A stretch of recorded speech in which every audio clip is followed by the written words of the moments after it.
Hello, Dr. Rios. And today we're here with Dr. Alejandro Ríos. He's been here at this hospital. It was Joya Marina and Hospital San Javier for 22 years. That's a long time. He's the director of the intensive care unit here at this hospital and also in Nuevo Vallarta at Riviera, Hospital Joya Riviera. And he's a certified pulmonary specialist in Mexico. He's a pulmonary and critical care physician, correct? Did I miss anything? Correct, internist. Oh, internist, sorry. And if anybody remembers, we did a interview with Dr. Rios in 2006 for a virus, for a SARS. flu. SARS, and then 2009 was the flu. The flu, correct. And then we did in 2020 when all this started with COVID. So every time there's a big disaster, I look for Dr. Rios. Thank you. We do this. Very popular doctor and a great doctor. So, Dr. Rios, what can you tell us about the current status of COVID in our area here in Vallarta? Well, now that we're hit by the fourth wave, it's actually, as you can see, the consensus, everybody's, not a lot of people getting too sick, not a lot of hospitalizations as on the previous waves. The first wave was a disaster because we have no idea about the disease. So we have multiple admissions, a lot of people die. The third wave with the Omicron, we had another big population of patients that got admitted to the hospital. A lot of people die again, different population. And in this fourth wave, it's actually been a little bit less than what we expected. Obviously, a lot of the people who got sick died. Other people got vaccinated or fully vaccinated. And some of the people that survive, they still have some immunity for it. So the mortality rate that we're seeing now is much, much less. The number of admissions is much less. It's not that it's more benign. It means that we're prepared for it. We know how to treat it, and we are almost all of us fully vaccinated. I hope you all are fully vaccinated by now. As of last week, we have a major monitor, which is the Clínica 33 in the IMSS. And last week they have only 6 patients admitted, 2 of them intubated. As of today, we have 4 patients in the hospital, only 1 intubated. Here. The hospital continues to be a specialty hospital, multi-specialty clinic. In the past, it was transformed to a COVID hospital. In Clínica 42, which is another marker, there's only 7 people admitted for COVID on the floor, only 1 of them intubated. As of today, they're opening the COVID unit because the number of cases are increasing. Here at the Joya Hospital, we only have 4 patients admitted with COVID disease, 3 of them on the ventilator, and 1 of them on a high-flow nasal cannula ventilation. So they're pretty sick people. But 3 of them are admitted not for pulmonary issues. 1 of them with a heart attack, another one with Guillain-Barré syndrome, and another one with a co-infection. So the perspective looks much better than what we thought it was going to be. And I'm going to add this question. The patients that you said, like they're here for a heart attack, those, but is it a result of COVID? It's a comorbidity, yes. Okay. COVID is being related to something like we call hypercoagulable state. So we're seeing people with stroke, heart attacks, and we're seeing other conditions that are related to COVID, arrhythmias, etc.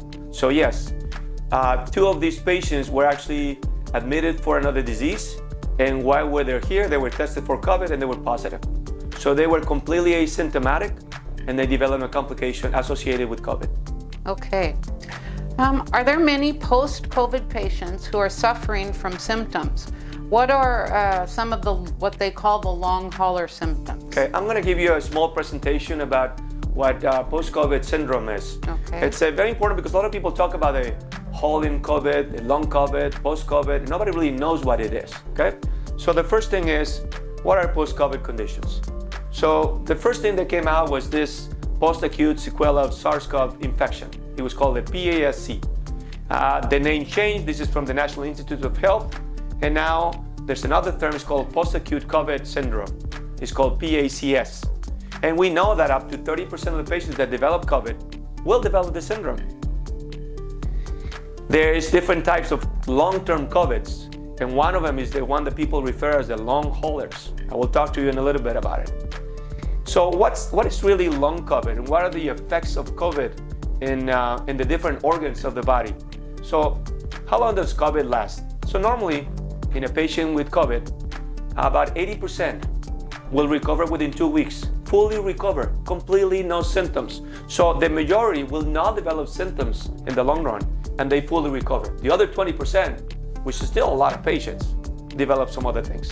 In this graph from the CDC, it shows that 1 in every 5 patients, previously healthy young adults, no medical conditions, young, healthy, were back to the usual health after 2 to 3 weeks. So it is actually very common, even if they are asymptomatic. So what do they recommend? Same things: distancing, washing the hands, and protection. With this long COVID, the symptoms can last for a long time, weeks or months, and sometimes years. This is another graph. This is from World PT. 1 in every 10 cases who develop symptoms, they last for 12 weeks or longer. That's a long time. You're talking about 3 months. Another graph from another source: 1 in every 10 will persist with symptoms after 12 weeks. So that's a lot of people. Another graph, this is from the New York, the Mount Sinai.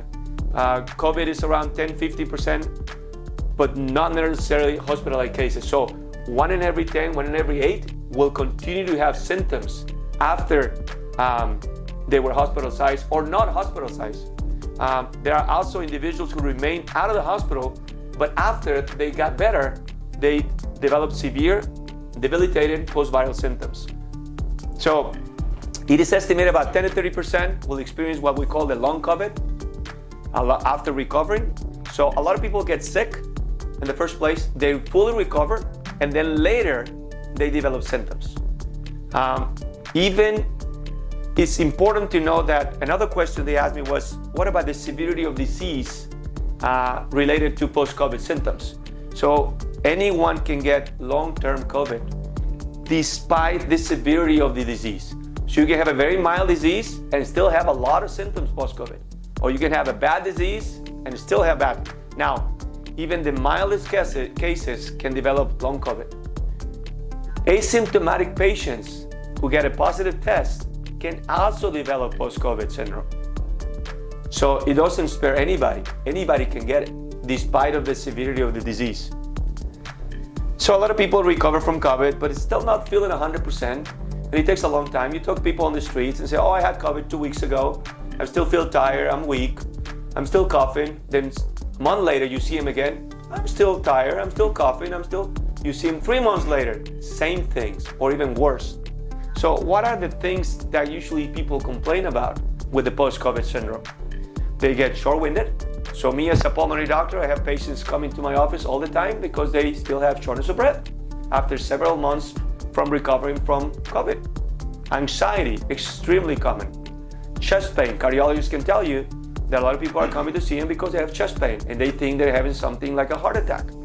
Cough can last for several months. I have patients in my office that there's no way to get rid of the cough for about 6 months or even longer sometimes. They have body aches, they have rash. So what happens when the COVID symptoms don't go away? So this is people who recover from COVID, return to normal health. This is normal after 2 to 6 weeks. So most people after 2 to 6 weeks, they recover fully and they have a normal life afterwards. Some people can last their symptoms for weeks or even months. Important, they are not infectious to others, even if they're having symptoms. That's very important. Symptoms may be onset after initial recovery. They can persist, they can fluctuate or relapse. What does that mean? Some people get sick, they get better. A few months later, they get sick again, they get better, they get sick again, they get better. Some other people, they get sick and they continue to go sick through the whole time. Some people get sick, better, and then continue to get sick and they have not recovered yet.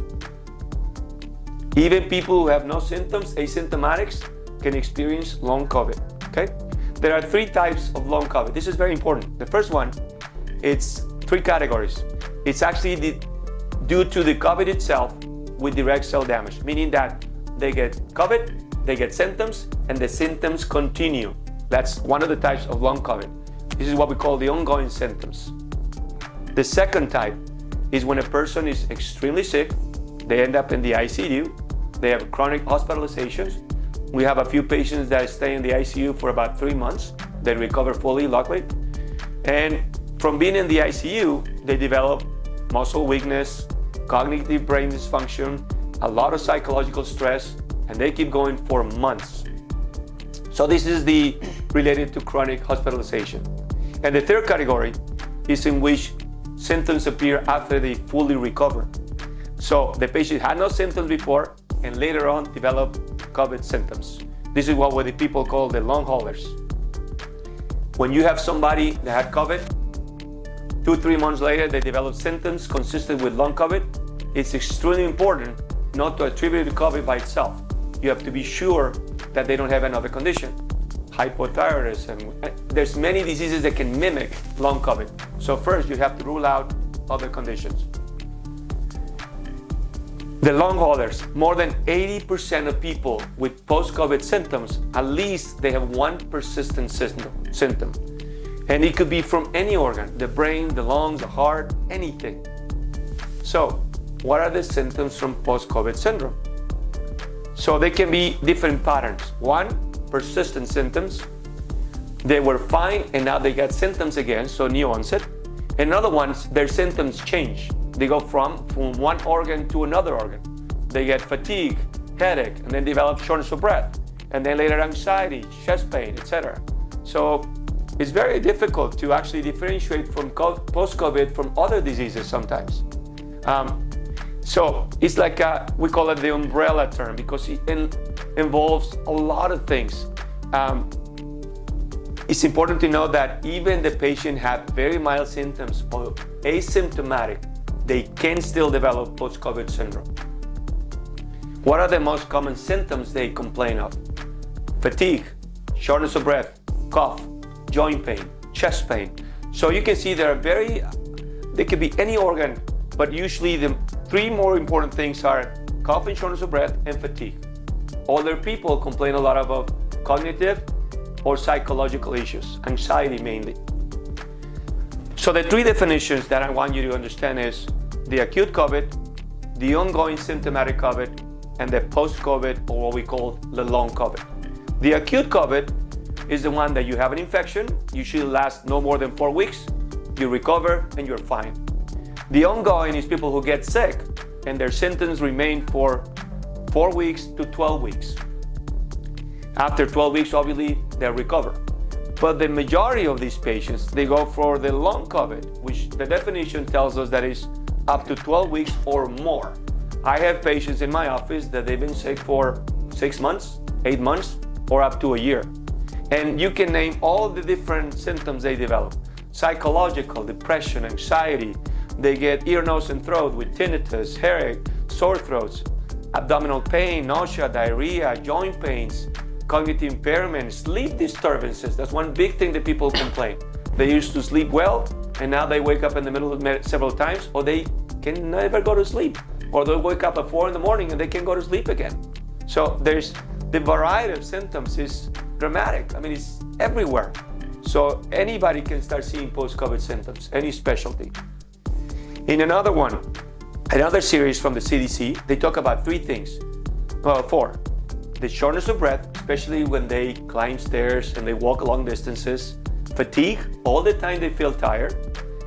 The malaise, the brain fog. They feel like they don't remember things the way they used to. Their cognitive impairment, the cough, and the chest pain. But you can see all the symptoms they can present. Another from the CDC, fatigue.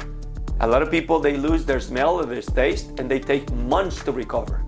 And the shortness of breath, that's from the CDC. Another source, brain fog, fatigue, and shortness of breath.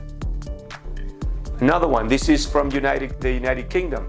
They talk again, fatigue, shortness of breath, muscle ache, difficulty concentrating. So you can see the numbers, 1 in every 2 or 1 in every 3 have the symptoms. It's very, very common. This is another one from the Sun, and it tells you in percentages, how often do they see that? Here, fatigue, 58%. You see headaches, 44%, shortness of breath, 24%, hair loss, 25%, and then the smell and the taste in the 20%. So it's extremely common. Again, fatigue, attention loss. So you can see that the same things repeat over and over and over. And they're usually a reason to see a doctor. Fatigue, shortness of breath, cognitive disorders. So what's the definition? The National Institute of Healthcare Excellence defined the long COVID as signs and symptoms that develop during or following an infection consistent with COVID-19 that continue for more than 12 weeks, and very important, are not explained by alternative diagnosis. So if you still have symptoms after 12 weeks and it's related to COVID, we call it long COVID. So again, acute COVID, up to 4 weeks, ongoing symptomatic COVID, 4 to 12 weeks, and post-COVID after 12 weeks, and not explained by alternative diagnosis. So if you still have symptoms after 12 weeks, you need to see a doctor because they need to look for alternative diagnosis.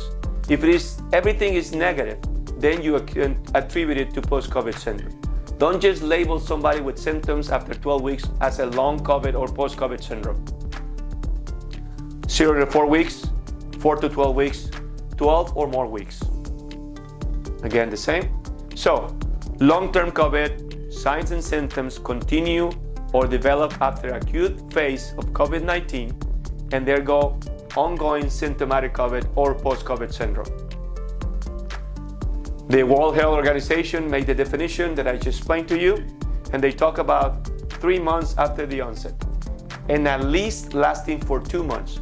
So the symptom needs to continue or start after 3 months from the initial infection, and they should last for at least 2 months. And when they go on, that's when we call it long COVID. This is by the World Health Organization. And the symptoms, like I said earlier, they can fluctuate, they can relapse, it varies all the symptoms. So you need to have a history, you have to have symptoms for 3 months, and lasting for at least 2 months, and no alternative diagnosis. And usually COVID presents as clusters. What does that mean? They are feeling fairly okay, and suddenly they start shortness of breath, headache, fatigue, and then it gets better. And they start chest pain, anxiety, and then they get better. So they go like clusters. That's the common thing when they have post-COVID syndrome. Who gets more often the long COVID? Females, unfortunately, overweight, asthma, elderly, and when they have multiple symptoms during the acute phase. They are very short-winded, fever, fatigue, tired, cough, etc. So as you can see, the risk factors to develop this long COVID is older age, severity of the disease, even though we talked that any asymptomatic or mild disease can also develop it, underlying comorbidities, same was for the acute phase, diabetes, hypertension, obesity. We can also see people with abnormal blood test results. Can children get long COVID? Definitely yes. So kids can also get long COVID. The kid gets COVID and suddenly later on you start getting tired and you start not doing well in school, he's acting depressed. It could be COVID. Why does it occur? We really don't know exactly what the mechanism is. There's a lot of research on that area because we want to treat it. We don't know exactly what happens. There are several theories. One of them is that the virus is still there in a reservoir area where you don't find it. Second is that parts of the virus are still present and keeps ongoing with inflammation. Or the virus set up autoimmune condition that continues the body to overreact and continue with the process. So those are the three main theories. We don't know which one is true or if there's several of them. So autoimmune response, persistent virus, organ damage, and the last one is microclots. That's why you know that when somebody gets severe disease, they put them on blood thinners and we keep them for a long time. So you don't need a test to call it post-COVID, okay? It's mostly clinical. You should know that you had COVID before. If you're positive or negative for COVID at the moment, doesn't mean anything. We usually do, after 4 to 12 weeks, we do a basic panel test. And when it's 12 weeks or longer, we definitely look around to see if there's anything else associated with. When somebody has symptoms of COVID, post-COVID syndrome, can they give it to somebody else? No, it's not contagious. So if somebody's having symptoms, even if they have a persistent COVID test, doesn't mean anything. They're not contagious to give it to other people. There are sometimes people that we're seeing because this disease is recently diagnosed since 2019, 2020, that some people after a year or so, they finally start to recover. It's frustrating for us because there's not much we can do. Dr. Rios, what's the treatment for the symptoms of the long-term COVID syndrome? There is a very frustrating issue right there because there's not a lot to treat them for. So there's no treatment for long COVID. We only treat symptoms and supportive care. That sounds horrible because we don't have the research yet enough to find out the cause for the long COVID so we can actually treat it. There's a lot of studies right now ongoing on biological basis of the symptoms so we can target the mechanism and stop the symptoms. As you can see, there's many protests everywhere in the world because despite we were able to pretty much manage the acute phase contagion and the people who were dying, now we're faced with the long COVID. And it's devastating because it's causing a lot of burden. People missing work days, people not able to do their life the way it's supposed to, the quality of life goes down. There's a lot of issues with this long COVID. So there's a lot of money getting into finally research for the long COVID syndrome. So what do we do for this patient? The medical goal for this is do a comprehensive rehab plan.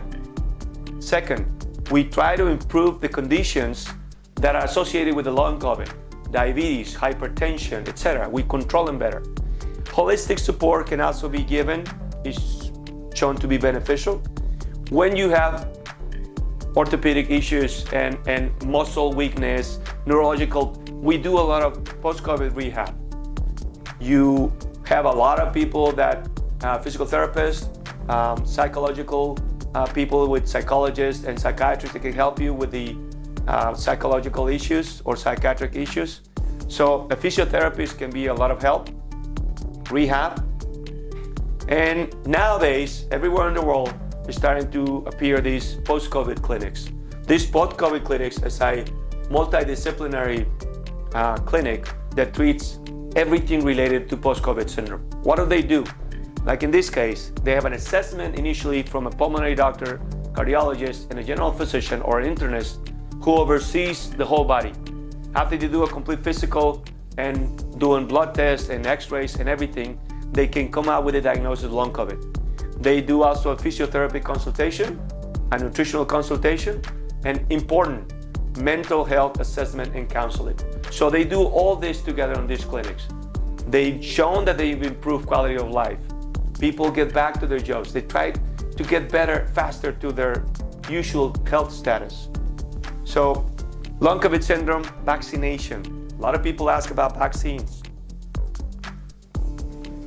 For people that are vaccinated but still get COVID, like a lot of people at this time in the area here, do they still have issues with all these symptoms? Very good, very important question. A lot of people, they've been anecdotal cases where people get vaccinated and they develop symptoms similar to COVID, or people who are vaccinated and they will be more prone to develop long COVID, or they have partial vaccination or no vaccination. What are the chances? All this is a lot of information out there that they need to clarify. First of all, the vaccine. Every individual responds different to the COVID recovery when they're vaccinated. Long COVID does not appear to be related to how severe the COVID-19 infection was, which I already told you that. And very important, people who are unvaccinated are more likely to experience long COVID than those who are fully vaccinated. This is important data. This is from the UK, and they tell you that if you're vaccinated, the chances to develop long COVID syndrome are much less than if you're not vaccinated. Now we're facing the 4th vaccine right now. I don't think too many of you have the 4th vaccine. Most of us have this complete vaccination and the booster. I personally have 2 Pfizer for the initial treatment and then the booster of a Pfizer. In Mexico, it's very hard to find all the vaccines. A lot of people have AstraZeneca and other vaccines. It doesn't matter. Get fully vaccinated, please. And there's a lot of controversy on the 4th vaccine because we're seeing a lot of side effects from the vaccine. In the initial vaccination, the protection that you get from the vaccines run between 80 and 90%, with the best protection from Pfizer and Moderna. But it doesn't matter. Any vaccine will give you better protection than none. Nowadays, with the new wave, the vaccination doesn't protect up to 50%. So the efficiency or the efficacy of the vaccination is not as good as it was at the beginning. A lot of it because we're already vaccinated and some of us already got sick. So a lot of people think about the risk benefit of getting the full vaccination. The CDC and the World Health Organization still advise us to get our full vaccination. So the best way to prevent post-COVID syndrome is to get vaccinated. And the best way not to get post-COVID is not to get the disease itself. So hand washing, distancing, and protection are the most important things. So if you don't get COVID, obviously you will not get the post-COVID syndrome. But if you get COVID because you're in contact with a lot of people that you will get it someday, the best tool is to get fully vaccinated. Now there's a lot of campaigns right now, a lot of places, the Navy Hospital, La Lija, other places, they're giving the vaccine all the time right now. So please get fully vaccinated. Best way to prevent getting long is to not get COVID. Again, long COVID, shortness of breath, fatigue, pain, anxiety. Vaccines reduce the chance of getting COVID up to 85%, that was at the beginning. Vaccines, this is an important number, reduce the chance of developing long COVID by about 50%. So if you have one vaccine or two vaccines, get the full vaccination, please.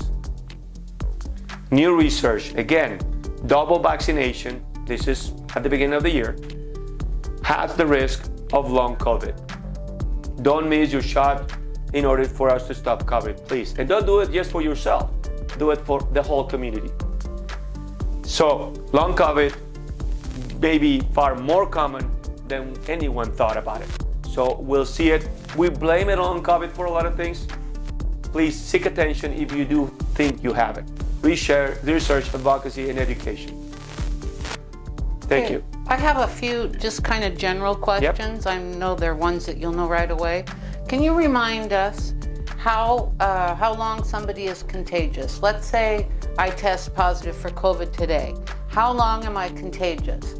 Normally, according to the CDC, the contagious time usually happens within the first 5 days, about 90%. If you recall, in the old times, we used to keep isolated people for 14 days when they have mild to moderate disease. Then it moved to 10 days because we knew that the first 5 days, 1 day, 2 days before, and 2 to 3 days after the positivity of the test, you were infectious. So because we knew that very few people will be still contagious after 5 days, in the US, they go down the isolation for 5 days in fully vaccinated people. Nowadays, we know that if you get in contact with somebody with COVID and you're fully vaccinated, by the CDC, you don't need to isolate yourself unless you develop symptoms, okay? But if you have symptoms or you have a positive test, the actual data from Mexico is 7 days.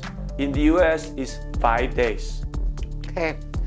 And just in your opinion, or what have you seen, how many times can someone get COVID? I've seen patients with 5 times COVID. Even vaccinated? Even vaccinated. And some people got vaccinated to 20 when we didn't have the 2020 when we had the vaccine. They got the first shot, they got COVID again. They got their second shot and they got COVID again, but it was very mild. And then I have a patient that since the last one, he had it 3 times. 3 times meaning that they got sick, they were positive, they recovered. It was a time that happened before that. They got symptoms again. In the interval, they were negative. We tested again, they became positive again. PCR. They got symptoms, they got better. Again, PCR positive, PCR negative, and then PCR positive again. So when you're vaccinated, it doesn't protect you 100% to get the disease. What we're trying to look for is the severity of the disease. We want you to have a mild disease and you recover fast, get back to your life. Another question about vaccines. What do you see in the future? Are we going to get yearly COVID vaccines like we do for flu, or how is that going to work, and when would it start?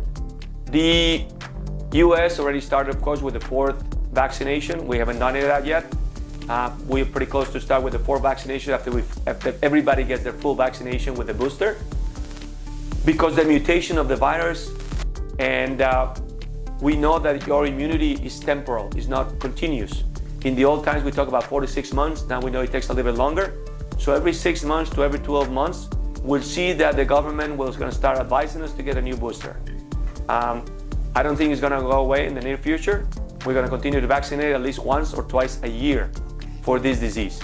And make sure that you follow the recommendation, especially if you're a high-risk patient to develop COVID, severe COVID, or post-COVID syndrome.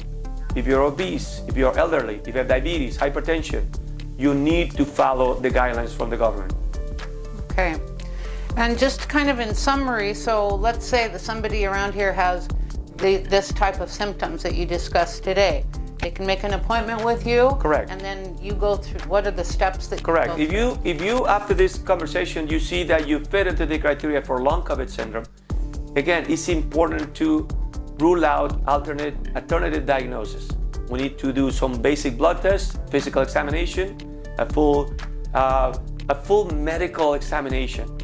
And then we sometimes can come out with other diseases than COVID. We can help you. We can treat you and you get better.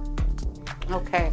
So again, if you have any questions, you can call the hospital, make an appointment. They can Correct. contact me. I can set that up. So thank you. This was great.